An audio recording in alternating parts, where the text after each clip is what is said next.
Hey everybody, how's it? This is the Avocado Show. I am back, kind of in a flow now.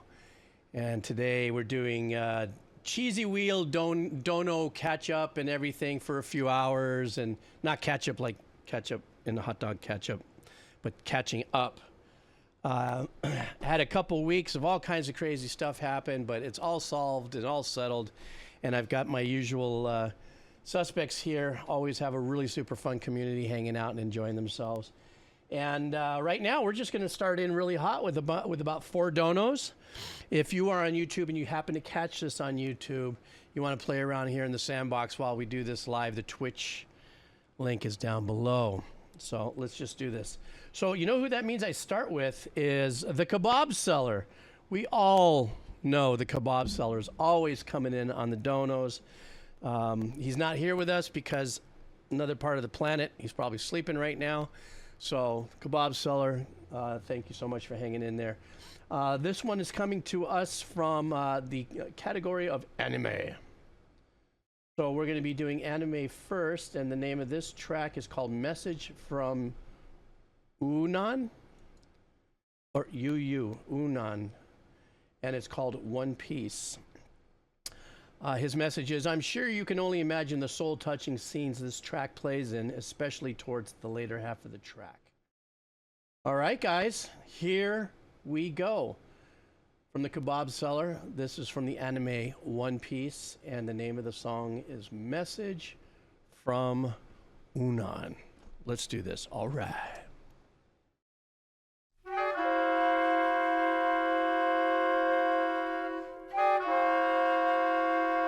Ooh, sounds like some kind of 70s detective.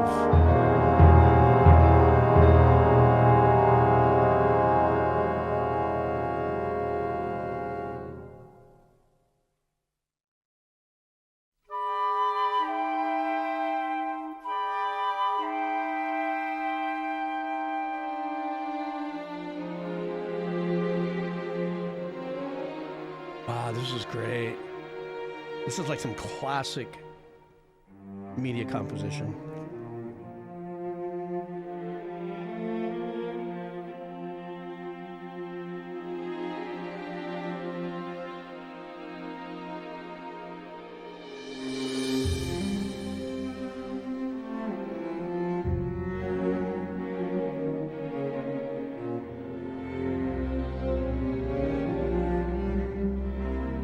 Oof. This is beautiful.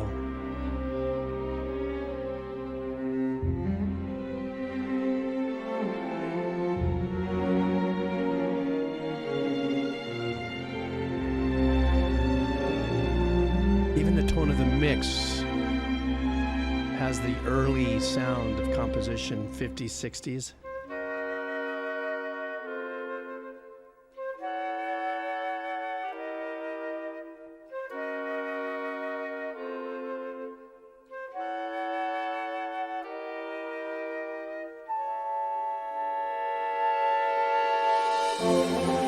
I love when the reeds have their moments like this.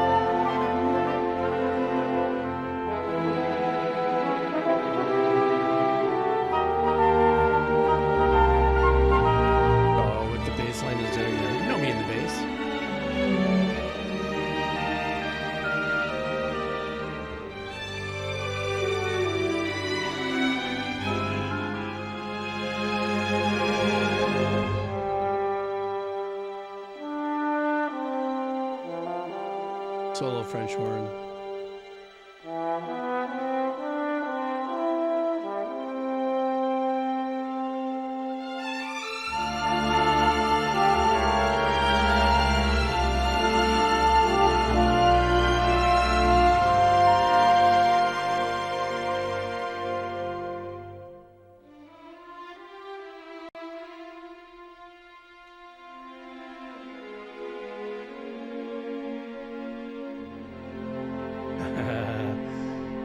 What an absolutely beautiful piece, Kebab Seller. Thank you so much. And an excellent way to actually start off the stream. One of the beautiful things about the piece that really pulled me in, I think Judge Minkazi was saying that this has been around for a few decades. And of course, looking at the artwork, I can't tell just because it's artwork, but it definitely seems like from a long time ago. However, the actual, well, let's talk about the composing first. Very expressive. Obviously, I'm not seeing it to scene, but I can tell just by also some of the spaces, the quiet spaces in between some of the arrangements, that it was, poignant. The sections were poignant to scene. I loved, as I said earlier, the fact that the reed section a couple times had its own space to maneuver. Very, somebody else had mentioned it before, a very romanticized, beautiful kind of composition with a lot of the breathing dynamics of volume involved in it and stuff. Also had that full air of, I don't know what exactly this was written for, but something warm, something loving, something celebratory without being over the top or borderline beautiful reminiscence kind of vibe. I agree with you. I forgot who said it. They said that the French horn, when it does its own thing, sometimes sounds like a World War II vibe. And the horns do have that callback. The bugle, the French horn definitely has a particular callback to military call to actions or military somber events, But this was beautiful, Kebab Seller, and thank you so much for starting us off this way. It seems like everybody here loved it and had a lot to say about it. So, how many episodes? 1,100 plus episodes. My gosh, that is absolutely mind-numbing. Oh yeah, let me touch on that too, Mel Choirblade, about the harmonic work underneath it all. There was a lot of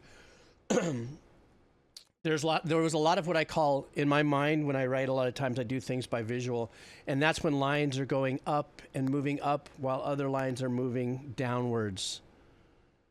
So there is this kind of a thing. If you're reading a piece of music, a sheet music, and you see this thing, it's just such a wonderful. This particular track is a wonderful expression of that, and you can hear it very well. So, yep. Okay, next up. Great Sage Sun. Great Sage Sun. I don't know if you're in the house. Oh, well, it looks like we're going to definitely be shifting some gears here, peoples. Because now we're going to be doing some metal. And this is going to be from the band Seven Spires. And the name of the song is Gods of Debauchery. Well, here we go. So the song is called Seven Spires. Oh, I'm sorry. The band is called Seven Spires. The song is Gods of Debauchery. And the message is counting down the path of converting Jeebs into a metalhead. We have an American metal band. It's fronted by Adrian Cohen, who is of the contemporary artist contributing to Avantasia, the power group you recently heard. While Avantasia song was light and epic, this let's mirror that.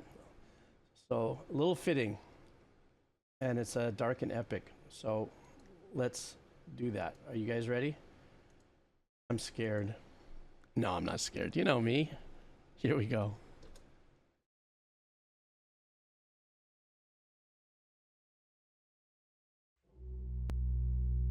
Earth, give me strength. Bring me some of that dissonance in a world.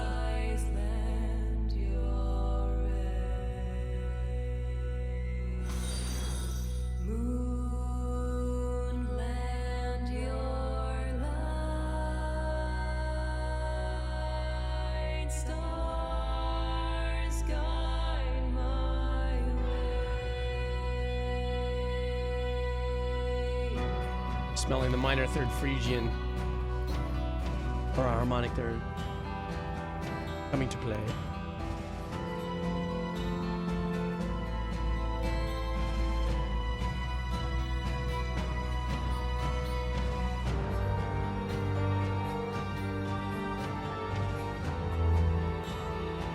Those ghostly horn sections back there.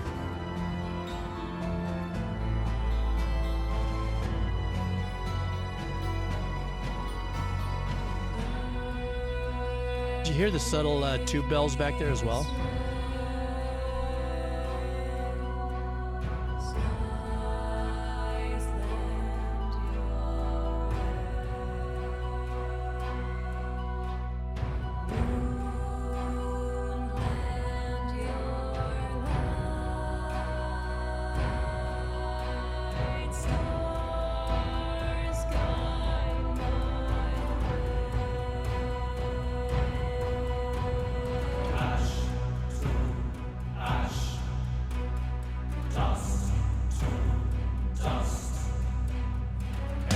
Very theatrical.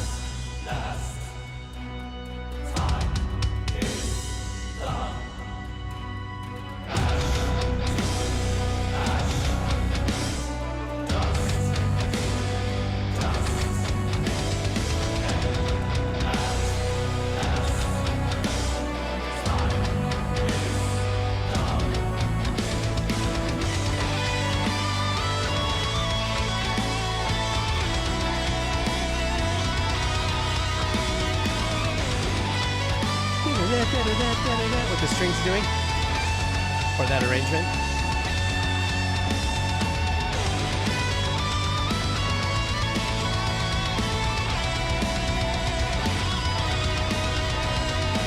Super melodic.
Bass.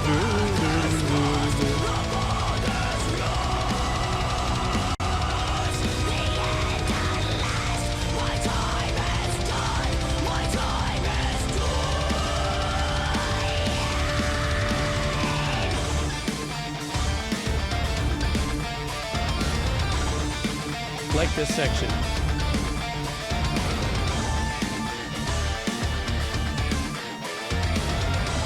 Yeah, really liking this, man. Especially the kick bass arrangement.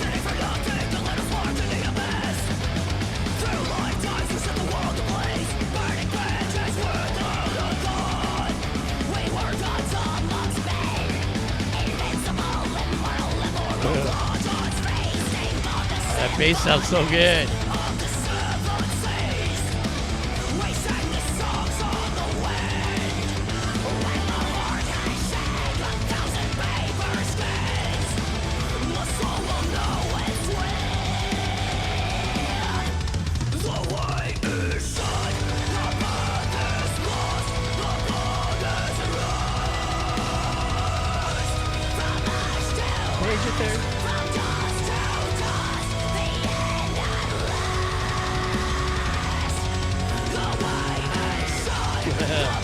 Bass player's having the best time ever. He's burning rubber on that fingers.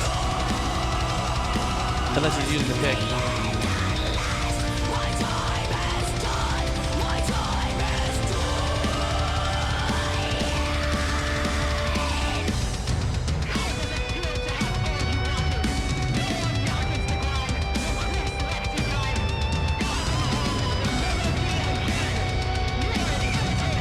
Declaring war.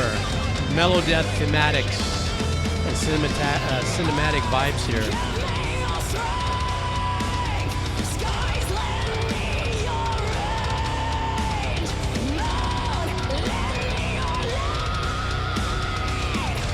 Wow, she hit that with a little vibrato too.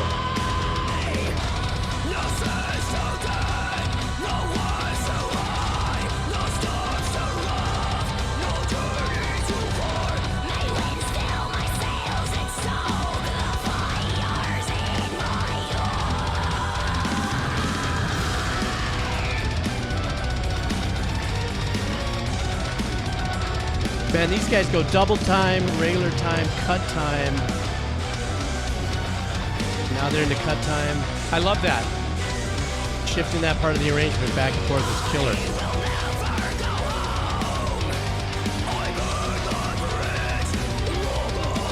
Definitely a synth under this.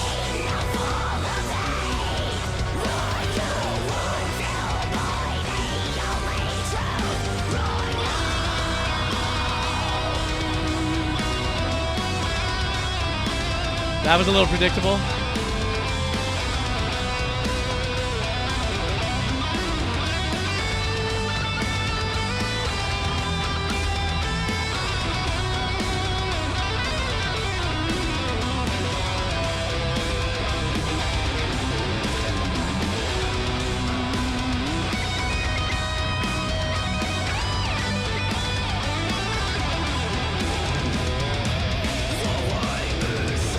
I love the feeling of that solo. His feet, his hands. I'll tell you about that in a second. Big arrangements happening in the back.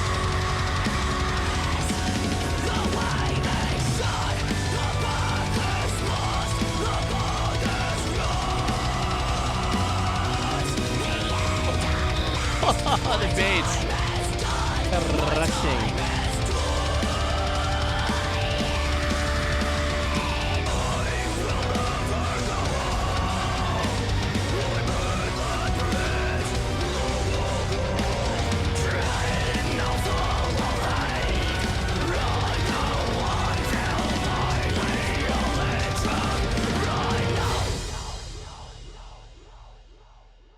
Super badass track, man. That thing was just absolute epic, theatrically epic. The arrangements on it, let me turn this off really quick. The arrangements on it, there we go. Once again, there's that European sound. I don't know where these guys are from, Seven Spires. I'm not sure if they're where they're based in the world. But I think once you get into that genre of who was it? Somebody else said it earlier. Was it death, mellow death, kind of like a mellow death cinematic thrash? I don't know. It was a whole combo of things that I saw you guys kind of pop up in here.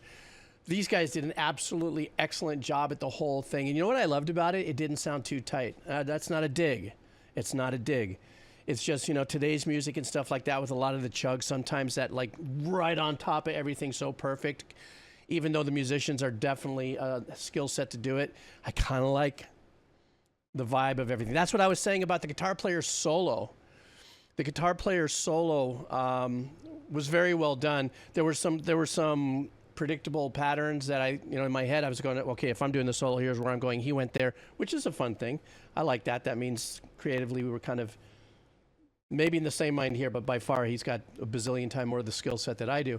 But the way he played it, and anytime you hear musicians talk about usually the skill set of other musicians, it doesn't necessarily have to do with the technique or the technical aspect of making that run or something. It's what you say with your hands. We've talked about this before. You get 10 guitar players up, you give them a 16-bar phrase to play that are all, you know, let's just say they're all of Guthrie Govan level. Let's just say, but then you give them that 16-bar phrase to play, and they'll all play it a little different just because of how they'll bend or the vibrato, or maybe they'll choose to slide into the notes and all that sort of stuff. So I loved his solo on that. So yeah, badass track. Agree? Not agree? We need to clone Guthrie 15 times. Okay, and next up, It Snows in Australia. I don't know if It Snows in Australia is here. If you are, Howzit? Let's see. Looks like we're going to be doing...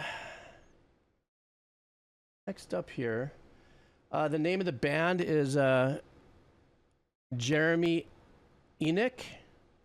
And the name of the song is Abegail Ann. I don't think that our friend is here, but that's okay. He knows where to pick this up. Let me see. And the message is, I don't know why this message is here. Did you know that Nigeria is expected to have a larger population by USA by 2050? I don't know if that has something to do with this song or not, but that was the message that It Snows in Australia popped in. So let's see if we can tie that message into this song somehow. Let's see what we got here. All right.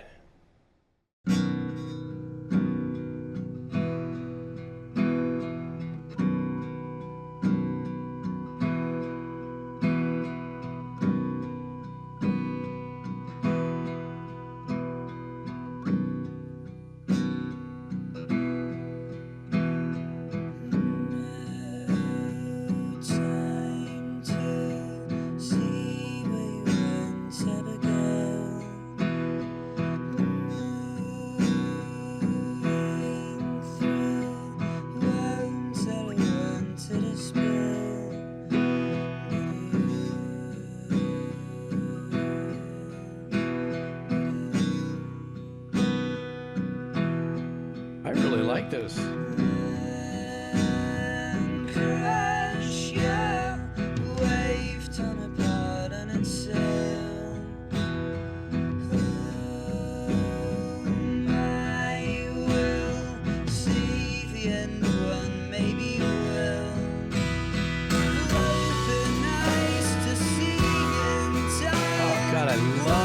Production on this.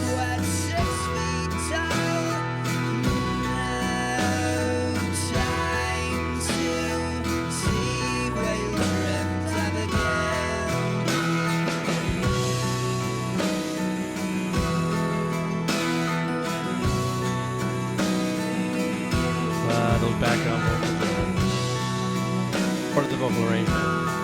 Great production on this right now. This is great.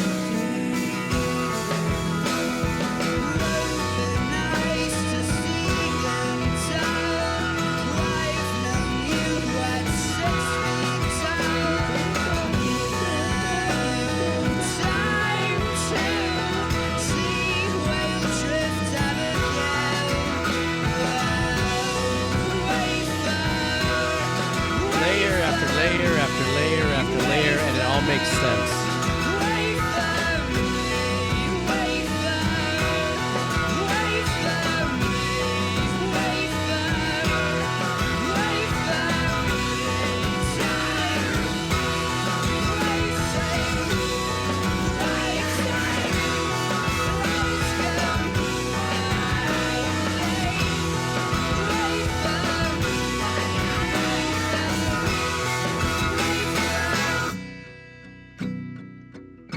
Skippy.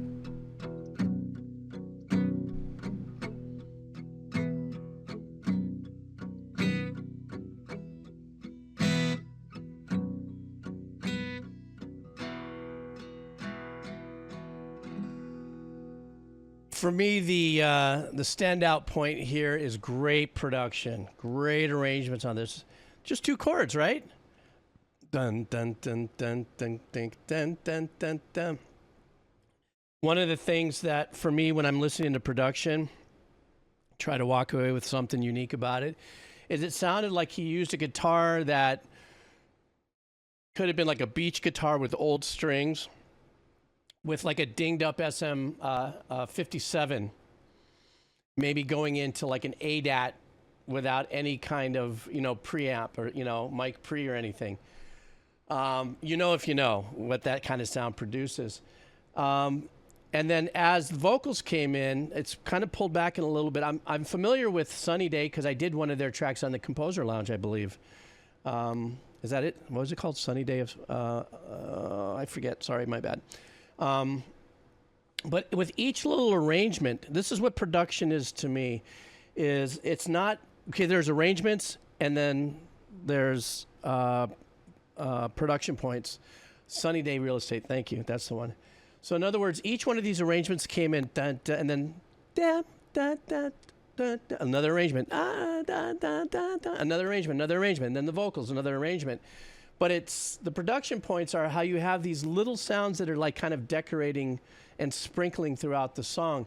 But then what was really super cool is that one little vocal arrangement that sounded like a lot more present and contemporary and gave us really good stereo imaging. And that to me is the power of really good production, is when you take the sensory aspect of listening to an instrument in its unprocessed form. I don't know. Don't ask me to say that again. I'd have to rewind it and see what I said there. But I think you guys know what I'm saying. Raw sounds that are not necessarily something that you would see in a band all at once kind of vibe. And then, of course, his vocal performance was really super unique as well. But yeah. I love the production on that. It was really cool. This gives me motivation too. It's songs like this that gives me motivation for me to actually have a little fun and maybe write a song with 2 or 3 chords about Quado and the whatever it is. I'd write something about, I don't know, what the... Stand by for a second, guys. Okay, next up. I know, Quado. Quado. Makuzia. How are you, Makuzia? Is you bees here? Are you hiding, Makuzia? Hey, hello. How are you? How have you been?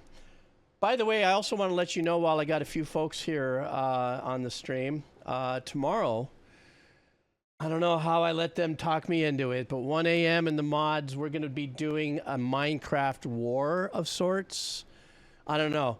It's like protect the old man at all costs. I don't know. I don't know how better to explain it. So tomorrow it's just going to be playing Minecraft, but it's going to be a bunch of us. And I don't know. Is it a boss rush? Is that what it's called? I think you're in on this, weren't you?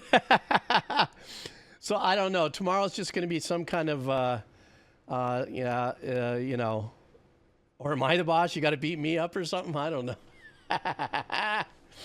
Hey, no, man, I killed Patty by accident. Patty was actually being really super cool in that session. He's the one that gave me the flint. I just didn't know how to use the flint, and I was standing on top of TNT. So, you know, this is like, I think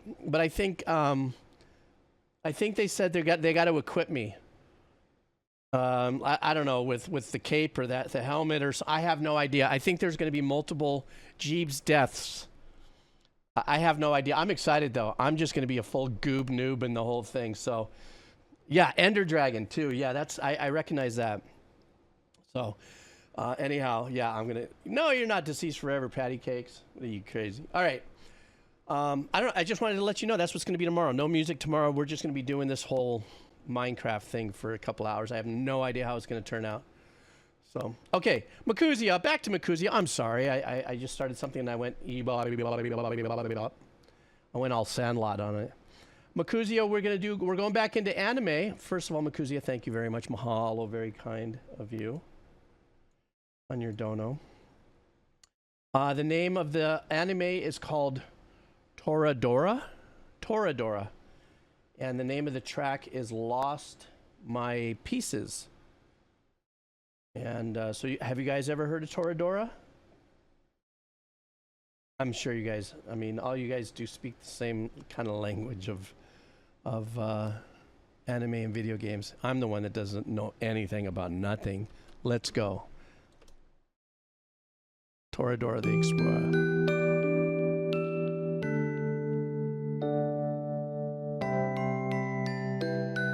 I like that, the electric piano with a little bit of like a Celeste vibe.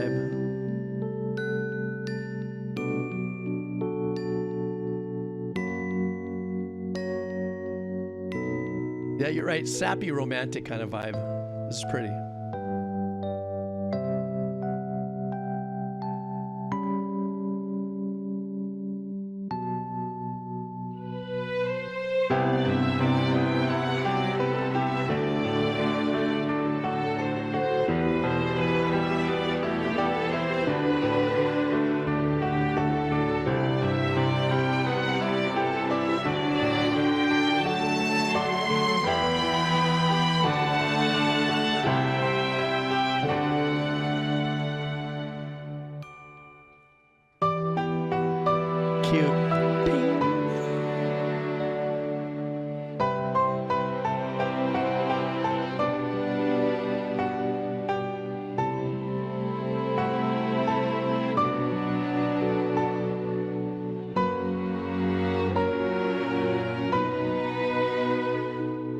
That did feel kind of odd for me, though, that change.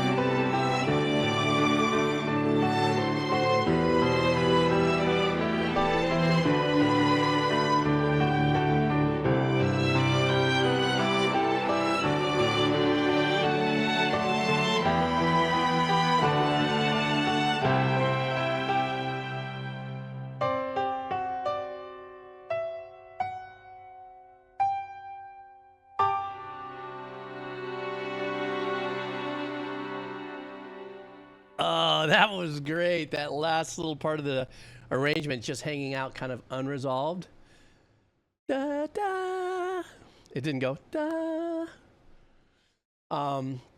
Yeah, I agree. Who was it that somebody had just mentioned this? But you know, looking at knowing that you guys are telling me that this is more of a romantic anime, it's very lighthearted and stuff, and then looking at this, that was like a beautiful like let's play together and make snow angels and, you know, that kind of light vibe.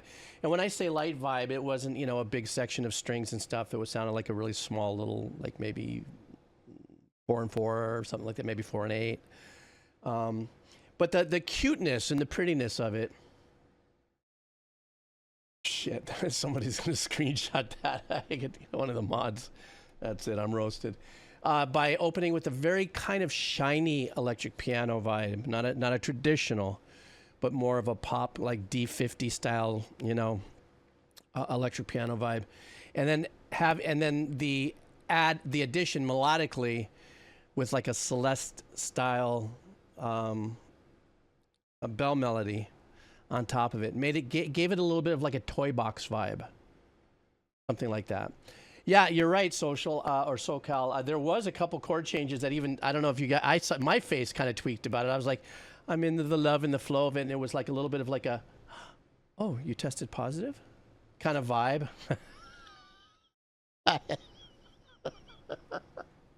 I'm sorry.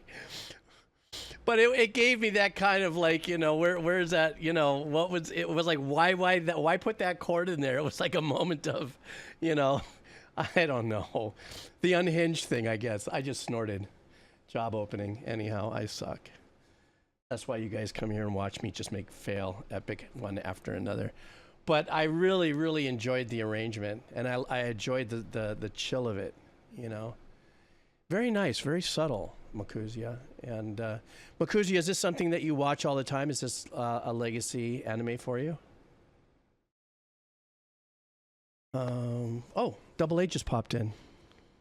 Yes, absolutely. Absolutely, Double A. I know that you're crushed busy and you can at random come in, but of course, you just let me know whenever you're in the house while we're streaming, and I pull right back into it, and you know, if you got the time, we'll do it. So anyhow, that's my story and I'm sticking to it, but it's good to see you here, Double A. Not really, I saw this a long time ago. Oh, so I mean, I'm just kind of curious. Did you remember this piece from the anime, or did this show up somewhere in your like playlist of sorts? Because it is a really pretty piece. Okay, Double A, thank you so much. Hang on, can you guys hear when my Discord pings me? Does that go through the system too? Did everybody just go run to their Discord? Oh, you put it on your playlist. Okay. Oh, you can. So all you Discordies just probably looked at your cell phones and stuff, huh? I just got bombed with a bunch of stuff. Stand by. Let me see if I'm getting... I did it... So what it was is that 1 a.m. was telling me that he's busy right now, but he heard me explain it, and he said I did a horrible job explaining it. He says the plan is Ocean Monument, Village Raid, Trial Chamber, Fortress, Wither, Dragon, End City, and I don't know what any of that means, but 1 a.m. I'm sorry, he's in for the rescue. For whatever it is that I said. Okay, that sounded like but those bunch of words probably have a meaning that I don't know, because I'm not a Minecrafter. Because in my server right now, everybody that's in there hanging out has built these ginormous things, and I got this little shoebox. I found my pig. You guys remember the name of my pig, right? I'm gonna wait to see if you guys remember the name of my pig. Anybody remember what was the name of my pig in Minecraft? Crispy Bacon. Sorry, Turnip. So I managed to wrangle Christopher Bacon. So, but that everybody else has built these incredible, and then these colorful things you go way down under. It's just, for me, it's a trip. You know. Ooh, and McGregor. That's okay. Let's keep going. Makuzia, thank you so much for that. I appreciate it. You know, bringing in that beautiful piece of music for us to listen to. Well, thank you. SoCal, it's you. This is the band called Biohazard. Okay, here we go. Another one of those like epic jumps in genres here, which we can only do. This one, the name of the band is Biohazard, and this is metal, and this track is called Punishment. So we're going from Toradora, Lost My Pieces, to Punishment. Okay, let's do this. All right. Not that I know that's how the vocals are going to sound, I'm just saying.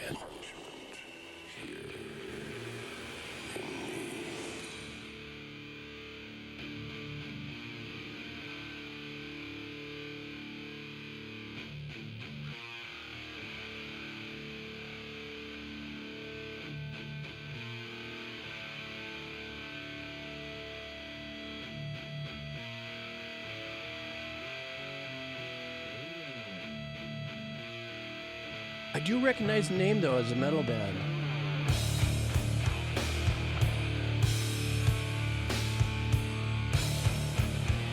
Ooh, God, I love the engineering on that kick.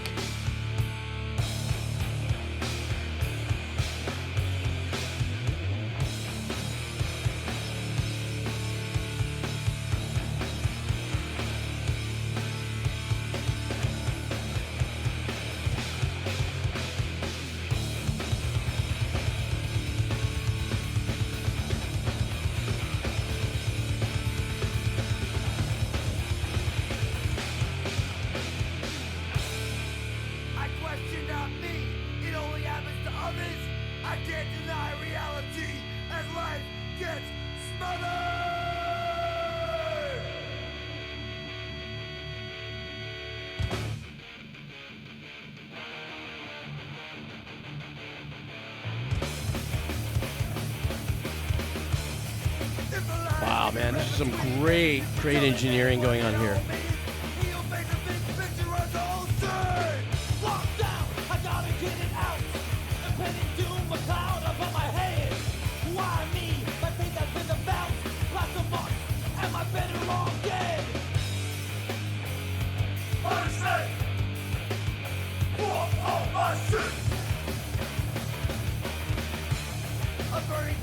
This is as raw and authentic metal to me. This style of musicianship, engineering, performance.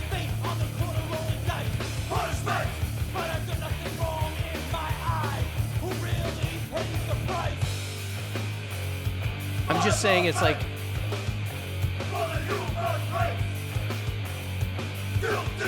just raw and powerful and unprocessed.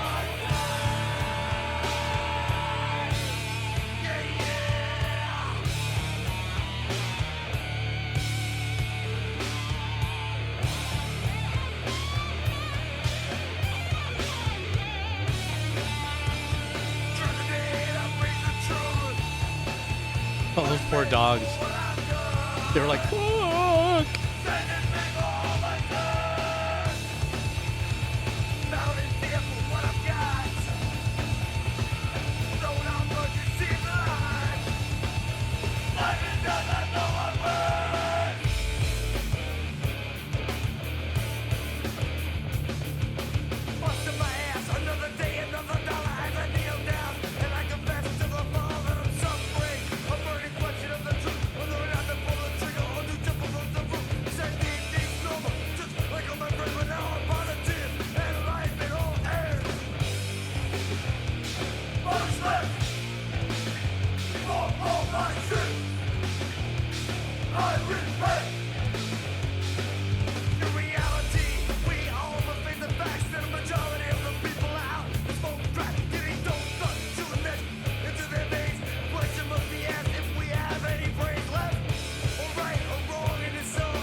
Damn. Okay, here's my thing.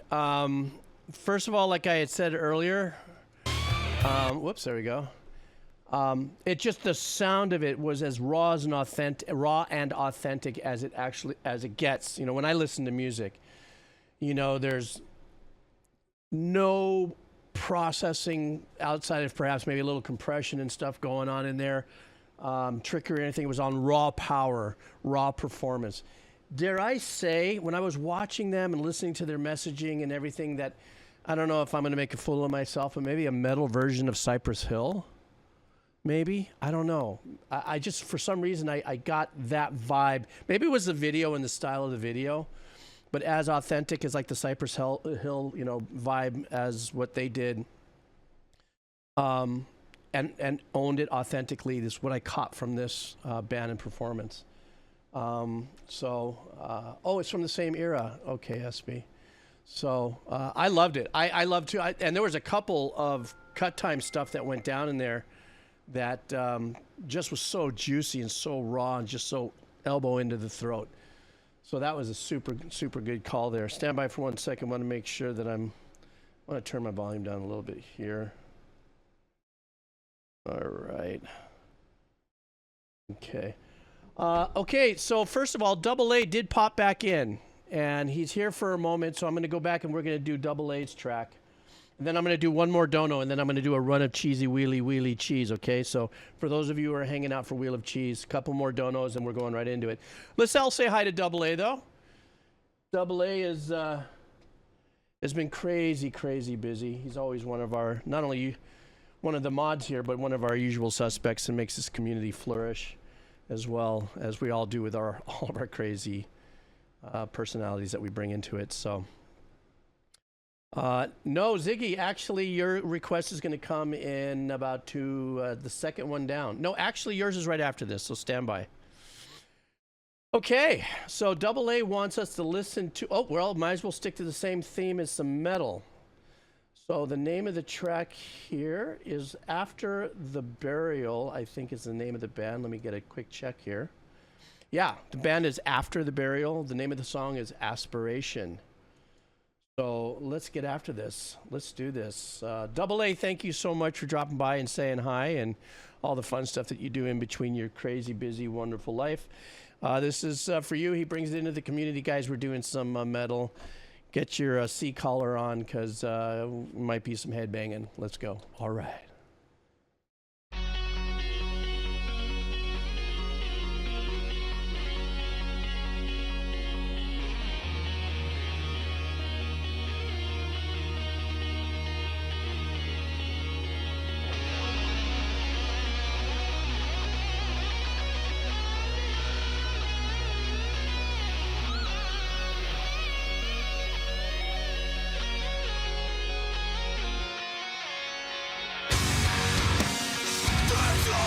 Oh shit, I love this.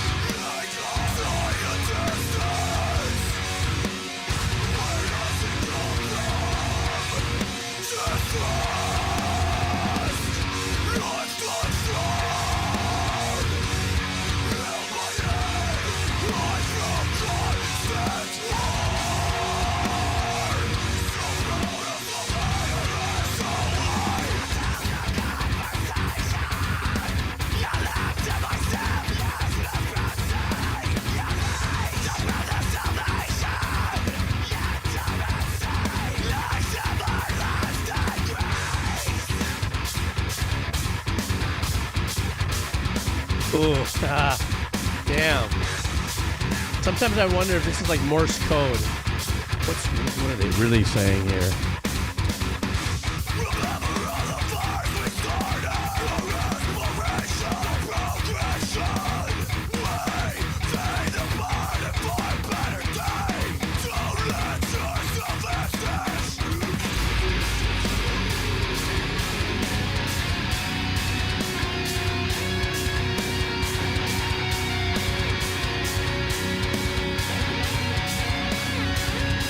I don't know if that's a 7 or an 8 string, but that... What a great freaking tone for those deep dive zeros.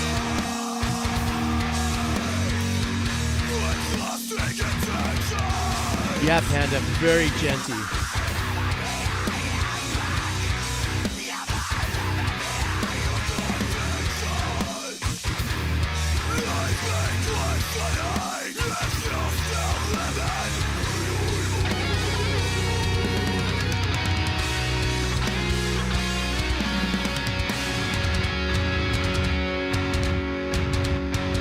There's a little bit of a positive push in the composition, I think, that really kicks ass and gives this life.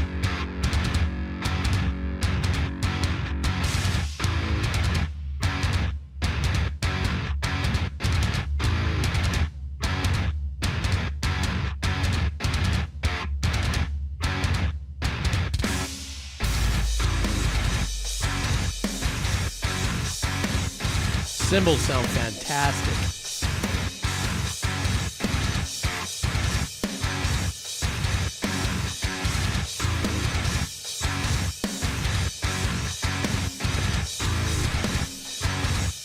Look at the extent of my headbanging. That's my neck's all effed up. Ooh.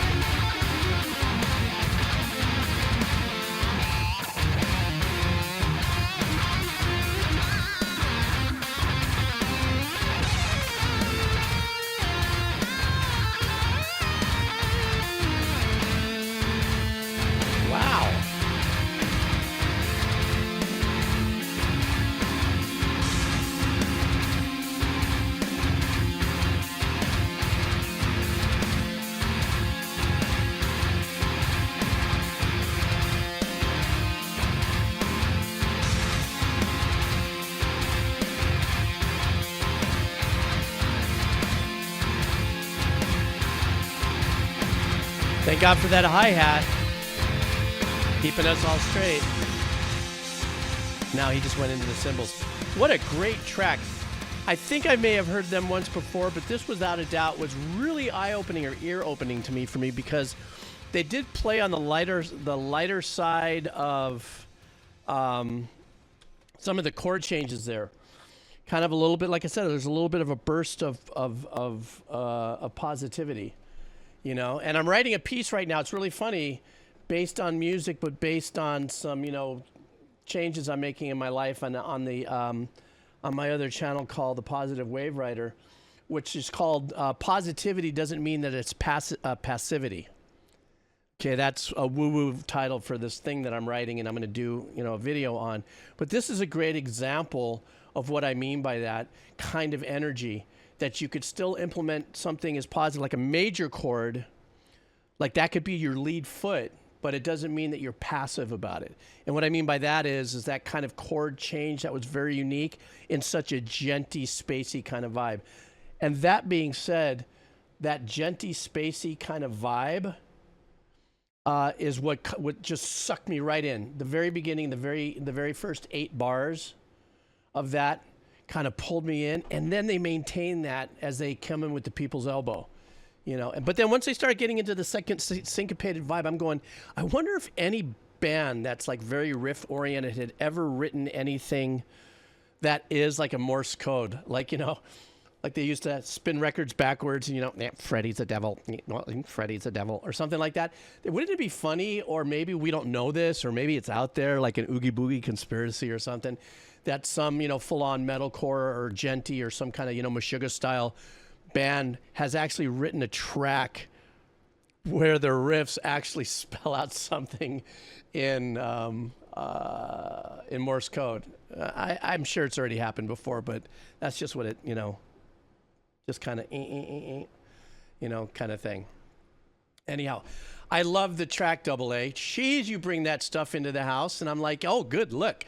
Some stuff I can talk about that, like that whole thing. So, is there a TikTok band that does what? That uses barcode? Oh, that's funny. It makes sense, man. However, we're going to get, influenced. All right, guys, we're slipping into some Wheel of Cheese. You guys ready for Wheel of Cheese? It's been a while since I've cheesy wheeled. I should have checked it before I, let me see. I don't even know if my Wheel of Cheese may not be working. Whatever's on there. Oh, there it is. Okay, we're going to get to Wheel of Cheese now. We're going to do a run of Wheel of Cheese. This is not an updated list, but we are now going to cheese it. It is cheesy. Hey, we got a first-time chatter in the house. What's going on? 6 Domi.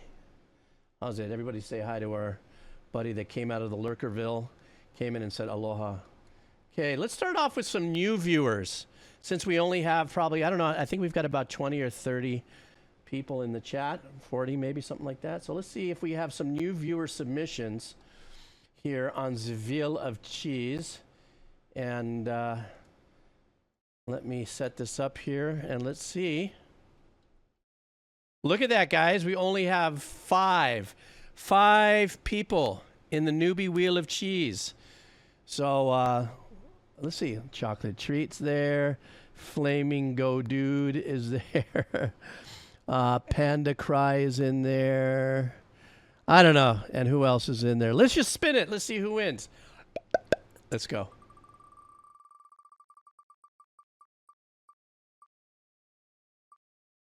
All right. I think this is a new person here. Flaming God Dude. Flaming O Dude. Okay, well, Flaming Dude, there's going to be O Dude, Flaming Go Dude. You're the first one in on the Wheel of Speen, so thank you so much for coming in. Let's see what he or she would like. Can't tell who's who from this, so I kind of keep that. Oh, guys, I love this game. I haven't played it. I want to play it. I don't have time. Pizza Tower. This is a track from Pizza Tower, and it is very jazzy. I love the music that's come off of this game. This is called Tropical Pizza. And the message is, this OST is the best one I've ever heard. I'm with you. That's right up there for me. And I'm willing to share that awesomeness with you. Good. Well, next time we do this, we should have pizza. I'll make a pizza. Maybe instead of a wheel of cheese, I'll call this a wheel of pizza. And every day we can put ingredients on it. I don't know. That was just really stupid. Let's go ahead and see what we got here. All right. I forgot. Oh, I got to go like this now. My Stream Deck thing isn't working again, so I have to do this manually. Here we go. All right.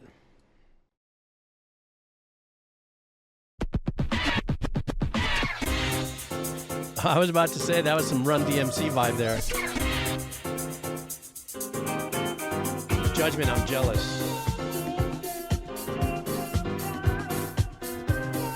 Super soulful.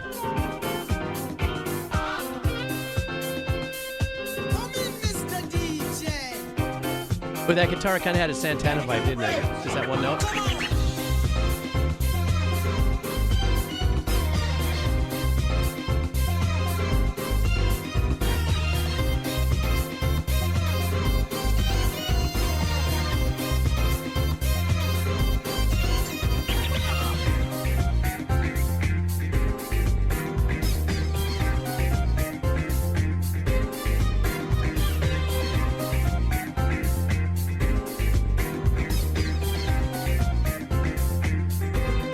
Is there a little leitmotif falling back in this, or no? It's so disco.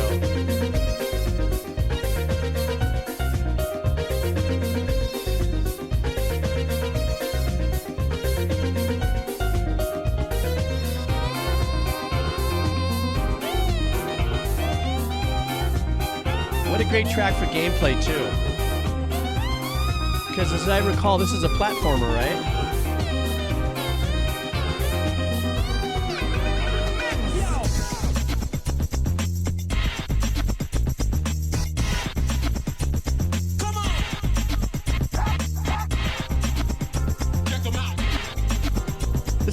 Jazzy fusion of like blending in some of the old school earlier rap style sampling and playback.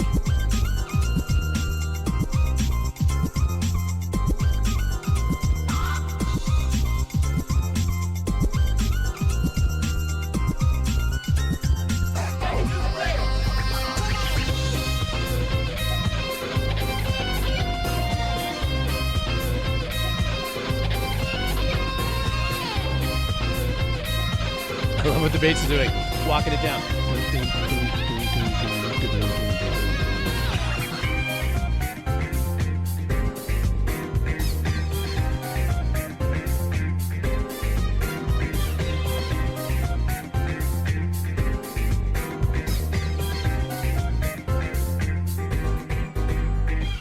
God, that's such an old school sounding stacked piano vibe too.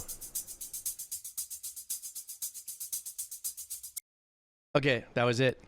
it was going to end. I ended up a half a second earlier. Such a fun little combo of a jazzy vibe with a little bit of that hip-hop sampling kind of, you know, bouncing back and forth. That piano I was just mentioning, that's an old-school stacked kind of piano. Just aggressive, like everything was locked on on the velocity was just always, it was switched on at 127 all the way through. But really nice little patterns. It stayed in the key very close. You know, even the chord changes stayed very close within the key. Didn't go too far around potential chord changes in that, but made it very fun and bouncy. And even those old school horn stabs. Pew, pew, pew. Pew, pew, pew, pew, pew. But what I don't know is if that whole kind of combination of arrangements, like where in the game this was happening, it definitely seems like it's something that, from what I remember from the game, it's kind of a jumping around. I mean, it's a platformer thing, but it's something like really fun and aggressive possibly is happening here in the game. So that to me was banging. And thanks for not only being on the Wheel of Cheese, but thanks for bringing that in the house as well. So yeah, it was just 4 chords, but it's great. As a matter of fact, we've heard a couple tracks already that's just been a couple of chords. So stand by. Yeah. Let's go ahead and do some larger Wheel of Cheese. So let's refresh and let's do some larger Wheel of Cheese. Okay, let's see what we got here. Thanks again, Flaming God Dude. And let's see what we got here. Let's see how segmented this is. Oh, not too bad. We've seen it worse. You know, hey Retro, what's going on? So let's see what we got here. Are you guys ready for Speen? I'm ready for Speen. Here we go. Speen.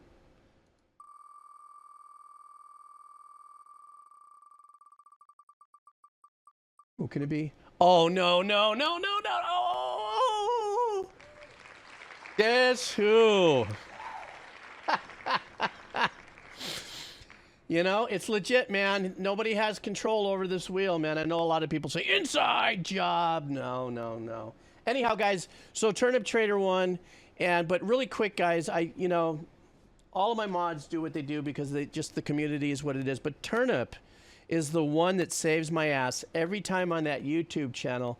And he parachutes in and does all of the chapters for me.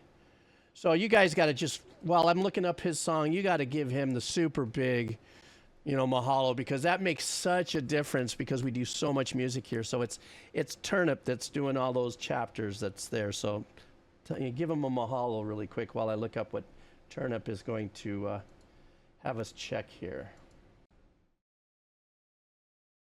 Alrighty, so Turnip, QRS, wants us, wait, Turnip, that's hilarious, brah. No, that's hilarious. You know what? When you came in, Turnip, if you're still here, when you came in and you said, hey, that's mine, I was going, no, that wasn't yours, bro. But then I'm looking what it was that he put in the wheel. So guess what, guys? We're getting back-to-back Pizza Tower. Wait a minute. I don't understand. Did 2 of you guys put in Tropical? Okay. Turnip. Either I made a mistake or because I probably did. So Turnip, what else do you want? I'll wait for a second. Give me a second. Somebody just sent me a text.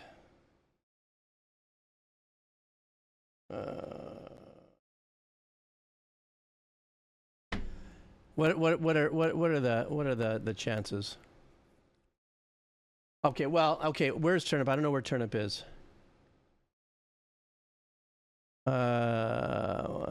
Okay. So next up, I'm just going to move on up really quick. We're still going to do Wheel of Cheese, and then I'm going to come back and do the, I guess we have a ginormous channel point redeemo and also the dono. So let me do another. I'm gonna respin.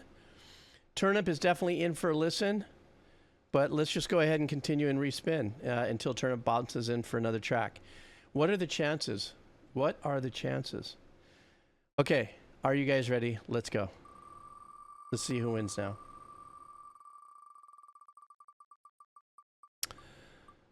So, Mason Gator.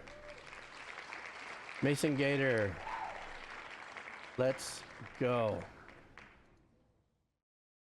See what Mason Gator wants. Mason, are you in the house? I don't think you're here. I think Mason had to dip out. I think Mason said that work was prevailing.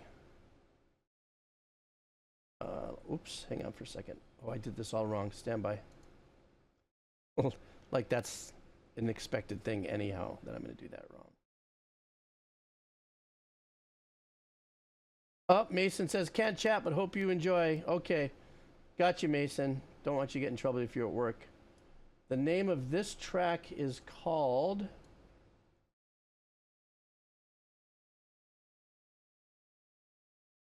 Come on, processing request. Let's go. There it is. The name of the band is Emancipator of Nujables. And the song is called With Rainy Eyes. All right. Here we go.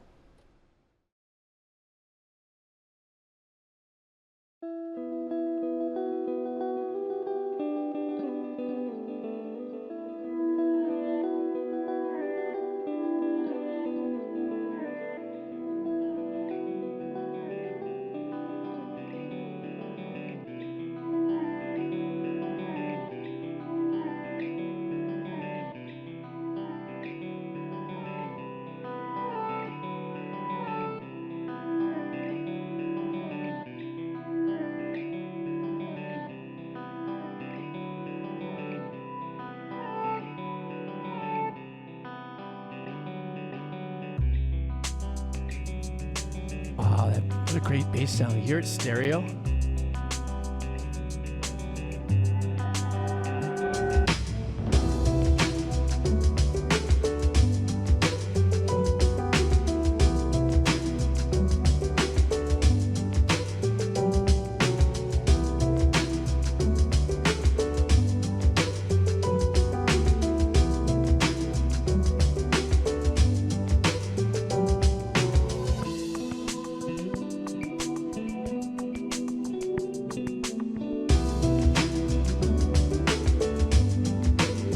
Smoky ambient, super chill.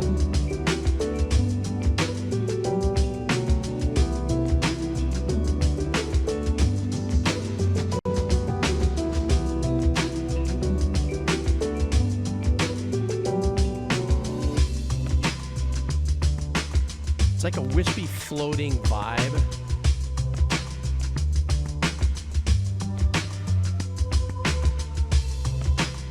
And that drum loop just gets you, you just kind of settle into the nice little mute for that one measure.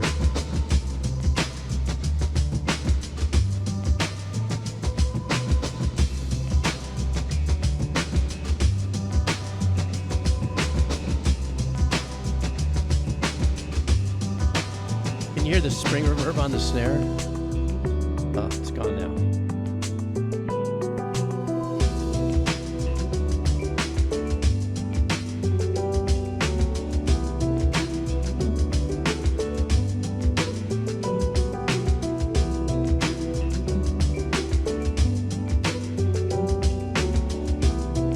One of those beautiful tracks too that just lets you marinate in just the same chord changes.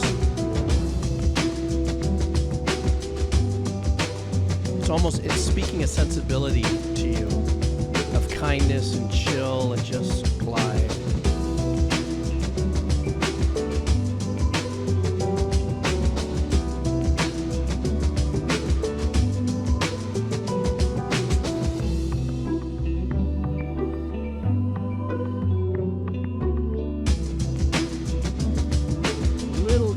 Percussive lo-fi thing happening way in the back where the bass lives. Really cool.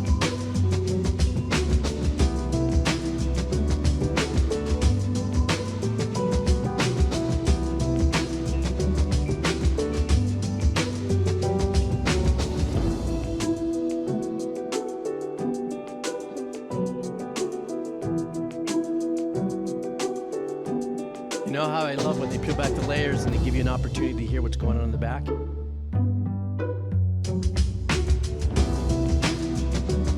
And if you're here and you're a music producer, you know what I'm talking about, right? that, do this, move this, reassign this, but keep everything on the level.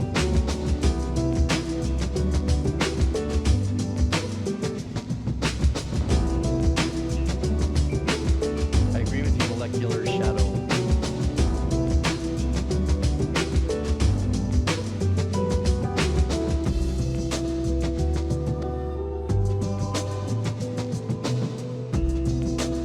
Sometimes you can hear the loop clip, which for me is just my idiotic producer brain.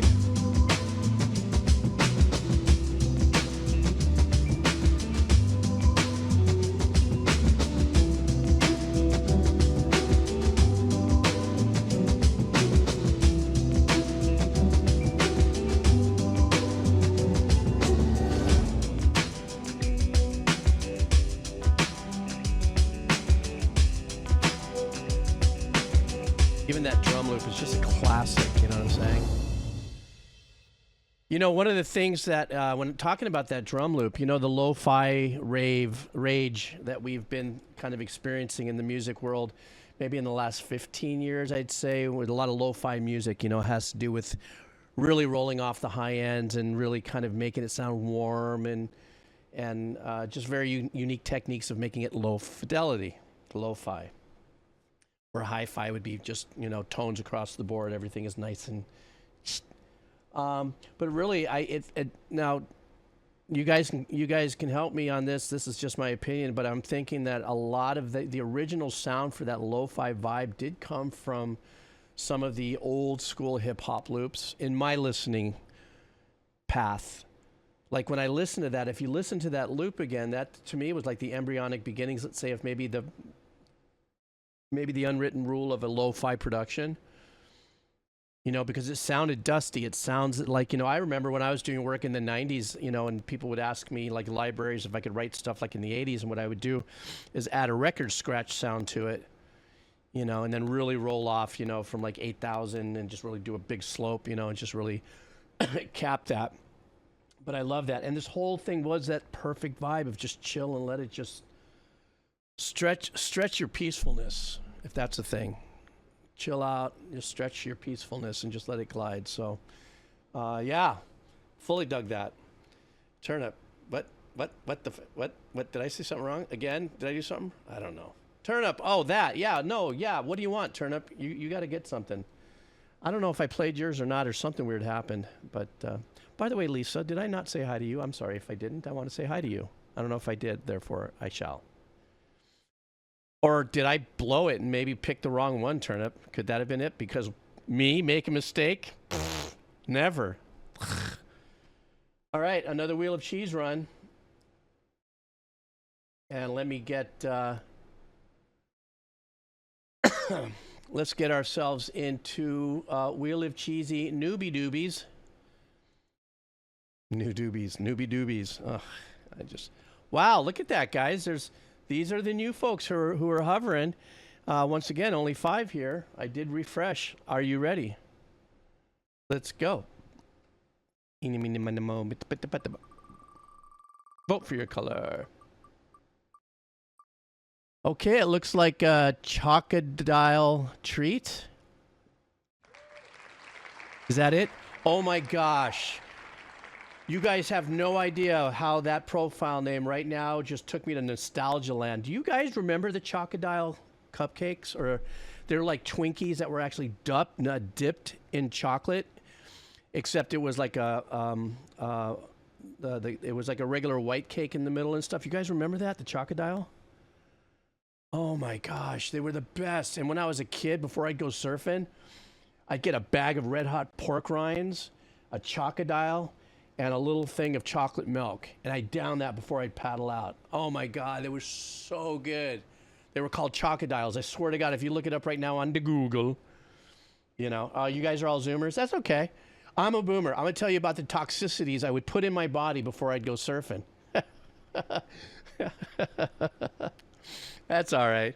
That's the thing about being old. I can at least say, you know, but at least we got the Google. So if you look it up, you'll see that there was actually a thing that was like a Twinkie knockoff called a Chocodile. Okay, boy, did that put me on a tangent. Yeah, Hostess for the win. Okay, so Chocodile Treat would like to hear a TV show. Oh, we've done already a few from Steven Universe. I'm not saying that right yet because I can't read the whole thing.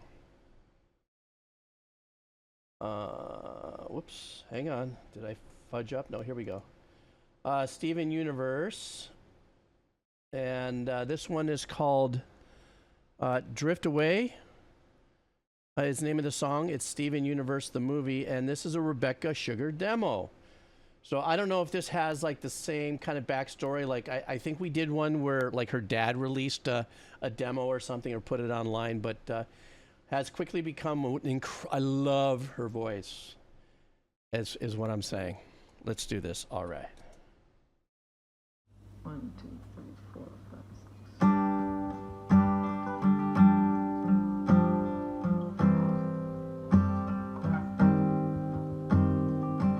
Here in the garden, let's play a game. I'll show you how it's done. Here in the garden, stand very still. This'll be so much fun. And then she smiled, that's what I'm after. The smile in her eyes, the sound of her laughter. Happy to listen, happy to play, happily watching her drift away. Happily waiting, all on my own. Has a little bit of a Beatles vibe, yeah, because of the simplicity of it. Counting the seconds. I say that in a respectful, good way. As thousands of years go by. Happily wondering night after night. Is this how this works? Am I doing it right? Happy to listen. Happy to stay. A little bit of a Shelby Lynn, Sheryl Crow vibe as well.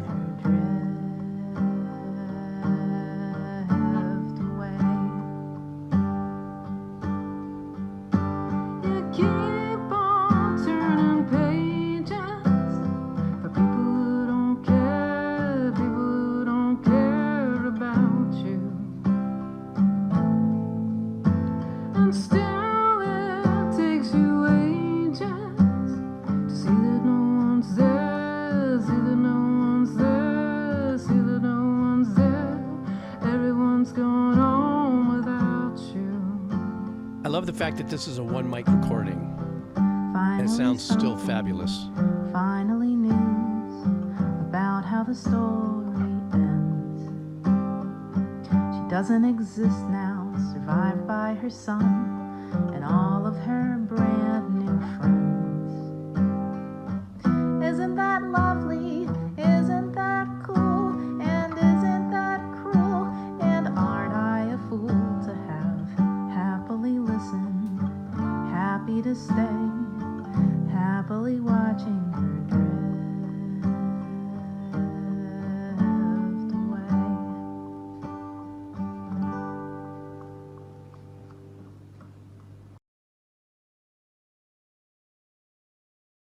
Just great songwriting.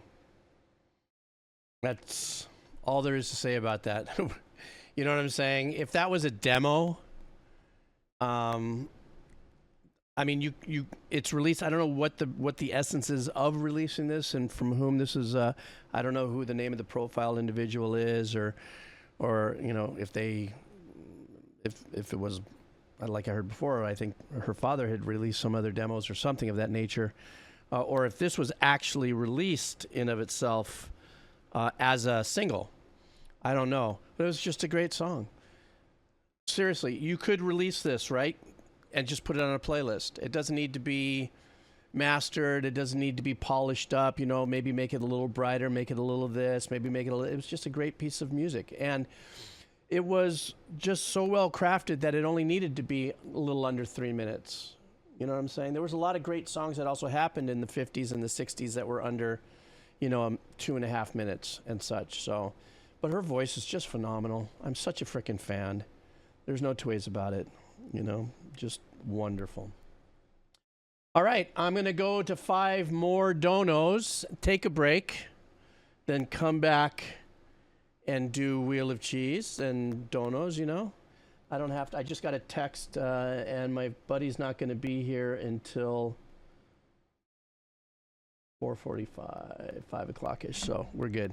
Okay, let me see. I got to hit this. We have to hit this, especially from Kairu. How are you, Kairu? My goodness. Coming in with $40,000 donation. And let's see what Kairu would like for us. Everybody say aloha to Kairu. He is definitely one of our legacy usual suspects here. Okay, hang on for a second. Let me see what I got here. This song is called Yamerarenai. The anime is Tenchi Mayo. And weird one this time, the ending theme to an anime I enjoyed a lot. Get ready for some synth banjo. I like that. I like you can tell it's a synth banjo. That's what makes it all roll. The lyrics are mostly a characters describing things they like and saying that they're unstoppable. So it's like a claim of like, yes, this is what I like and I'm unstoppable. I can do this. All righty. Let's go ahead and do this.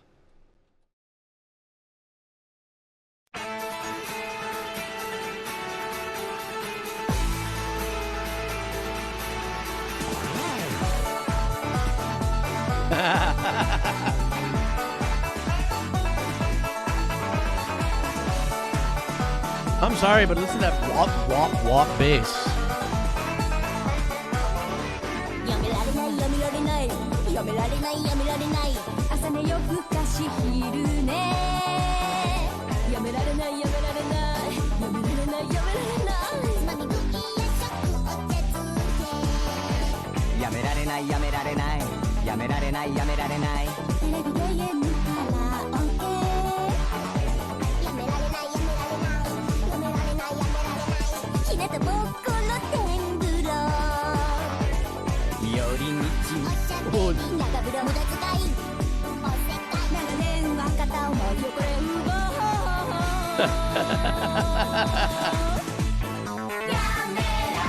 Dude, that's actually part of the bass patch.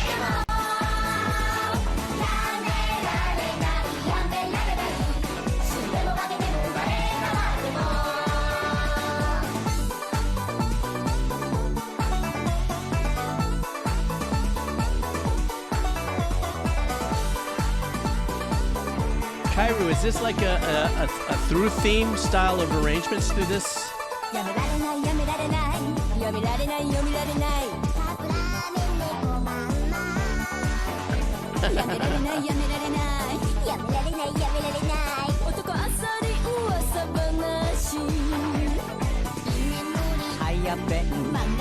Oh, it's an ending theme.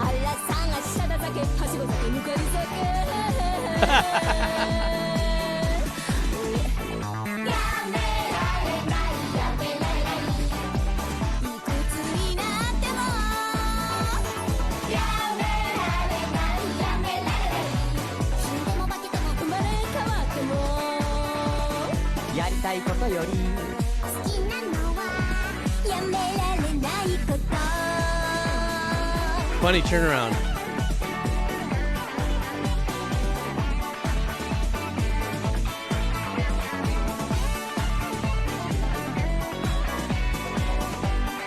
Some good guitar riffage going on there. I mean, good playing.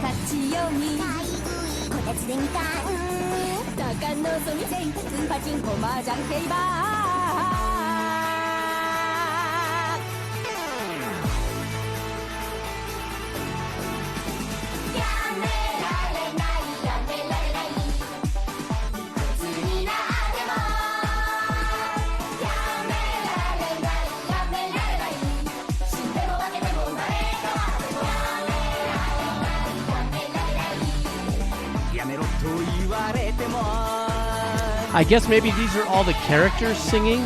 all at once as well.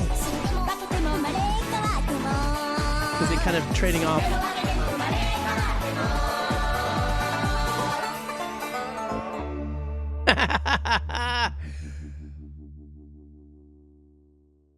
The composer leaving that bass out there to dangle. Kairu, this was a fun-ass track, and what was, of course, the unique thing is, and a couple of other people are talking about it too, is the blend of like it being that banjo sound, but then having that really squawky synth bass in the back.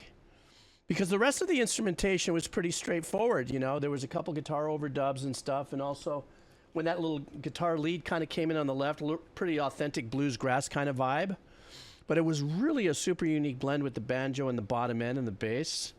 Yeah, man, it was really cool. But I think I may have been kind of lucky, may have hit this on the head, that being that this was an end track, that because it sounded like there were so many different characters singing, that maybe that each one of these characters was taking a turn at the melody. And also whomever did the singing most likely were the voiceover artists, potentially. And not everybody's necessarily, quote unquote, 100% in tune, if you know what I'm talking about, but definitely not enough to distract, but enough to add that kind of charming, kind of lighthearted character kind of vibe. I see. They're each listening thing. Okay, I see what it is. Anyhow, this was great. It's good to have you back. Welcome back. And also, this track is like kind of brought the happy joy up into the spry there. So fantabulous. And thank you for spending $40,000 on the dono. Okay, next up. Let me refresh, because I think I see somebody boosted. They're boosty. And that's what hoosty happened. Okay, so next up, that Zig guy. Zig, are you here, Zig? You is in.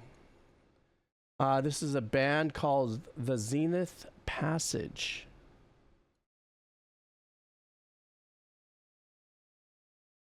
So the Zenith Passage, the name of this track is called Datalysium. Let's just see. I'm very happy you liked the last song that I shared. I had the very same reaction on the vocals. Oh, I see. Or, I've grown to love them because of how much I've listened to this album. This is the title track off of their 2023 album.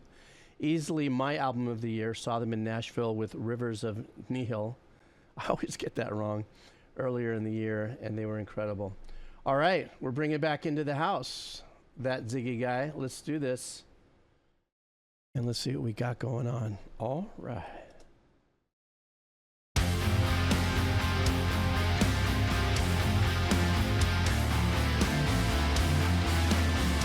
That's Sway 6-8. Let's go.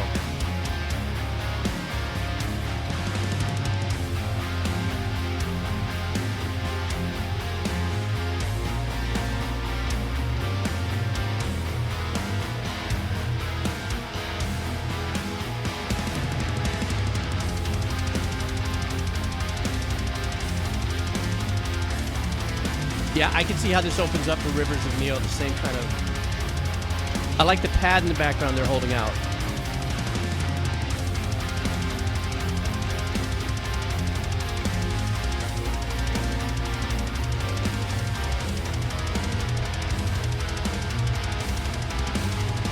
A little dissonance going on with the pad change.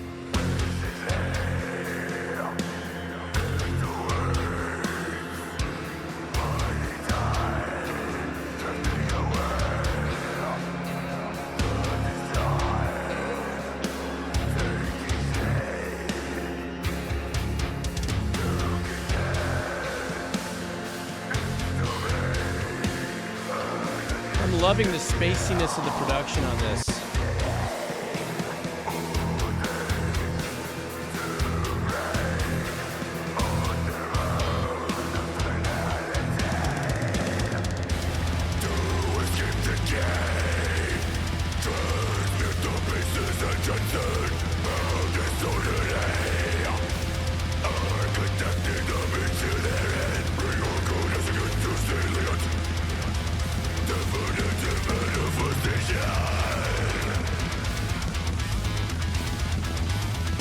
Oh, that's very unique how they played that riff.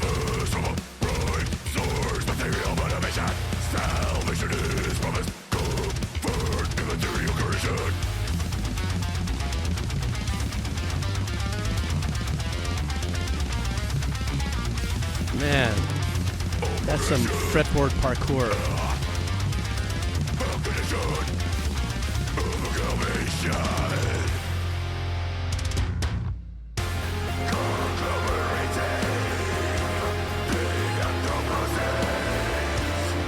This works so well right here with the lead singer's performance. Nice big fat ambience.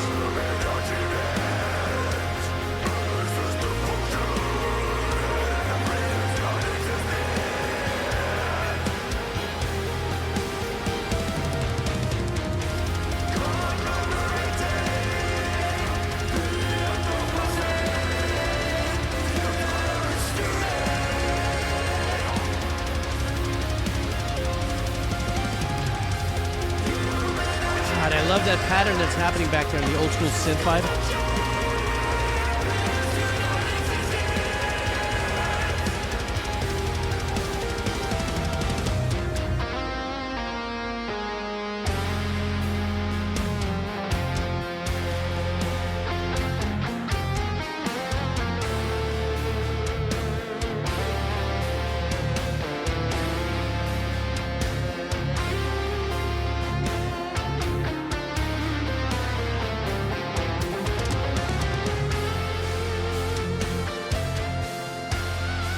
Wow, there's another injection of a little bit of an uplift.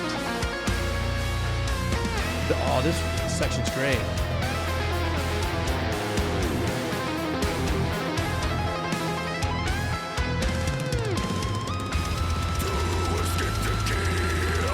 Wow, what a great instrumental section that was.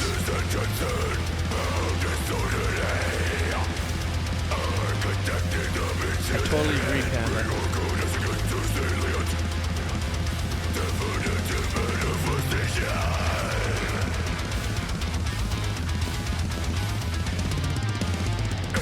Unique sound for the bass.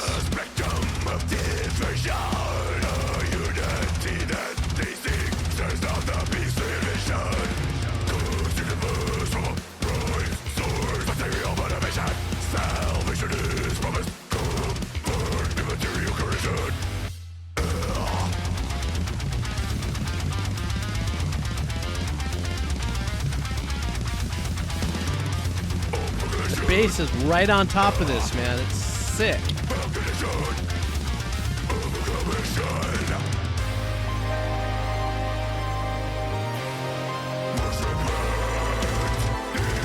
A little proggy in there, man.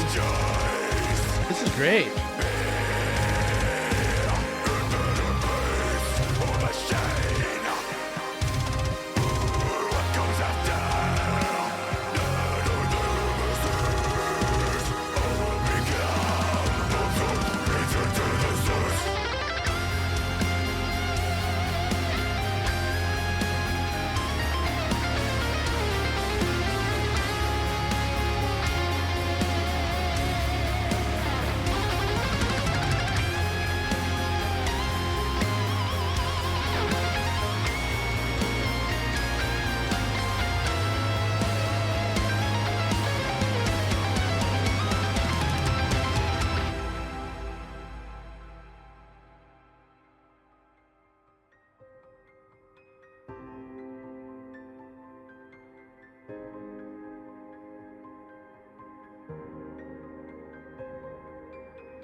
I love this. This is badass.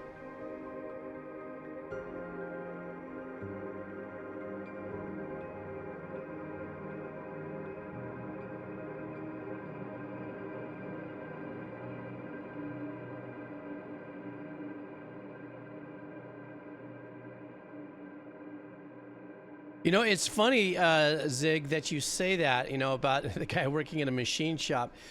One of the things about the production of this, and, you know, I'm definitely not going to say that anything is sus about the super machine gun technique with the engineering. It's just so freaking inhumanly tight, which is humanly doable. But what was great about a lot of these, a lot of what I heard here is, here's the unique thing.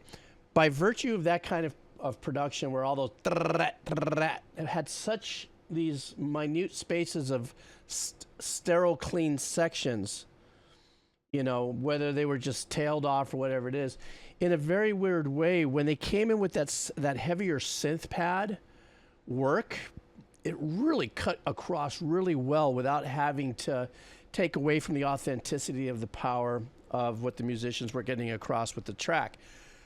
The lead vocalist, in those sections that had a little bit more of that swimmy vibe of that synth in the background, sounded fantastic. And there was just something that was perfect about where he was placed in the mix and his tone, you know, adjacent the pads and that hardcore riffing that was going back and forth, or the rhythmical performance of that machine gunning, if you would.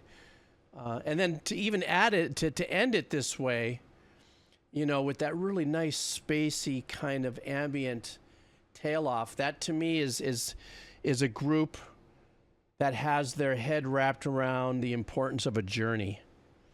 You know, for me, this is just my opinion. This is the stuff I listen to when I listen to music like this. It's not on my playlist. I don't know who they are or whatever, but when I come across music like this and I hear that they take this kind of extra time, it's because they're really rinsing in the dynamic that they want to deliver you beyond just being, you know, specifically a metal band that does something like this, or I wouldn't know what the genre is of this, but Zig, thanks for bringing this into the house. This was a great listen. So he writes, I'm sorry, I just read your comment that he writes based on the noises he hears at work. Well, I wonder where he works, where he has a lot of these beautiful padded ideas, or if that's somebody that comes in a little later that does that. But thank you so much for bringing that through. Okay, stand by for a second here. Let's see who's up next. I just have to refresh, rerun. Okay, next up is going to be, let's go with Operated TV. Operated TV, are you here? Operated TV would like to hear, oh, it's Tech Death. I like that, Tech Death sprinkled with prog. Sorry, jumping back and forth, but I just saw your comment. Operated TV is back in the house, sir. Here's your don't know. I don't know what you don't know until you don't know. Sorry, that just sucked. But that's the kind of mood I'm in. So the name of this track comes from, is called Memories. And this is called Dreamwake. Yes, I am that guy from YouTube. The old guy. The decomposing composer. Everybody say hi to Cat or Piggy 1 dropping in, doing a drive-by in the chat. All right, guys, this is coming in from Operated TV. The name of the band artist is Dreamwake. The name of the song is Memories. So let's do this. All right. Video store. I like that.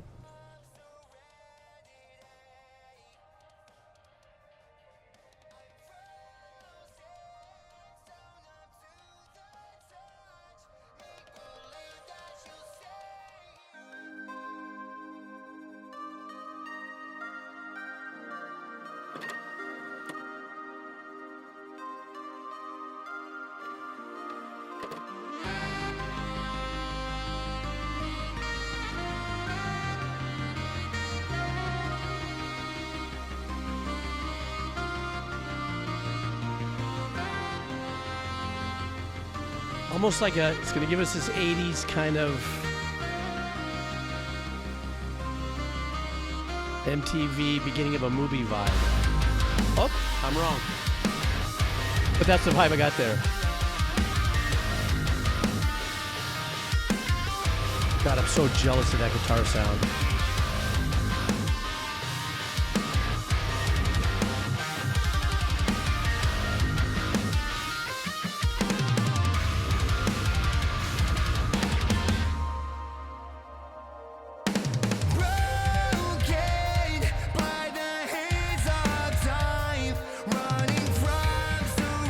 that bass player pounding. I love the pad work in the back.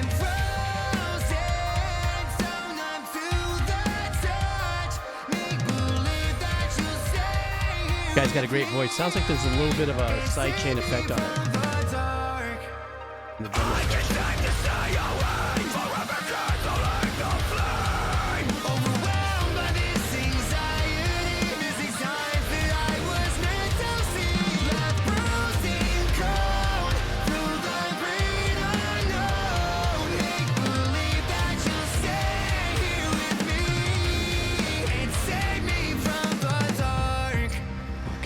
good engineering on the drum fills. Tom sound fantastic.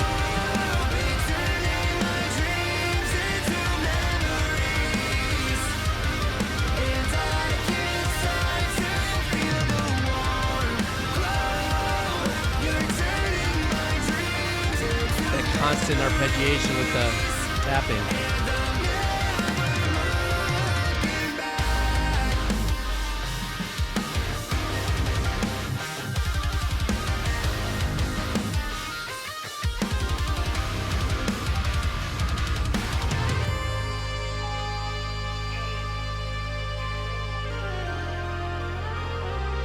That Depeche Mode change up here. That's what it seemed like.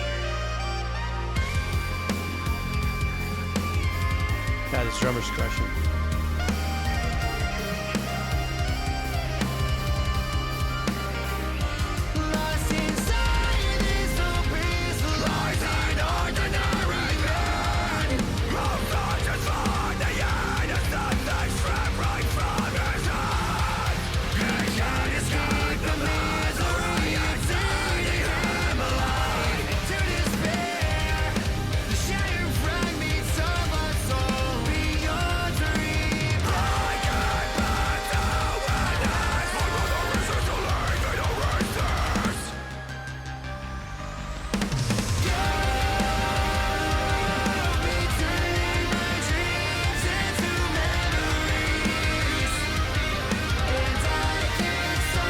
So much going on back there.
So on the let go of that, you can tell it probably had about a good solid, I don't know, on that pad, and some of the reverbs definitely sounded like it had a good solid 4-second, let me see, put it on somewhere over here, reverb on it and stuff. Very ambient, that pad, and I didn't see a keyboardist in there, so maybe it's added a little bit after the basic tracks are cut. I kind of see, you know, there's this love-hate relationship between this darker, djenty, or this kind of production, and I guess maybe it's been the last, I can't tell, I don't have enough experience, you guys help me with this, maybe the last 8 to 10 years that there's been a larger infusion of clean vocals and then crossed over with the, you know, the growling, fried vocal techniques. Maybe it's been around longer than that because I don't know, right? I'm ignorant. I just started doing this just a few years ago. So